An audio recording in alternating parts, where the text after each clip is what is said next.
అంతా నా జీవితం అయిపోయింది, ఇక నా బ్రతుకు అయిపోయింది, నేను బ్రతకడం వేస్ట్, నా జీవితం ఒక శూన్యంలాగా మారిపోయింది అని బాధపడుతున్నావా?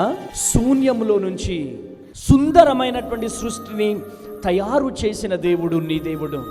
నీ జీవితం శూన్యమైపోయిందేమో, కానీ శూన్యంలో నుంచి సుందరమైనటువంటి సృష్టిని తయారు చేసిన దేవుడు. నీ జీవితం శూన్యంలో ఉంటే, శూన్యంగా ఉన్న నీ జీవితాన్ని సుందరముగా నా దేవుడు మార్చబోతున్నాడు. నీవు పొందిన నిందకు ప్రతిగా నిందలను పూదండలుగా మార్చబోతున్నాడు. అవమానాలను ఆశీర్వాదాలుగా నా దేవుడు మార్చగలడు. దేవునికి అసాధ్యమైనదంటూ ఏదీ లేదు. శూన్యంగా నీ జీవితం అయిపోయింది, ఒంటరిగా మారిపోయానని బాధతో దిగులుతో ఉన్నావా? ఈరోజు దిగులు పడాల్సిన పని లేదు.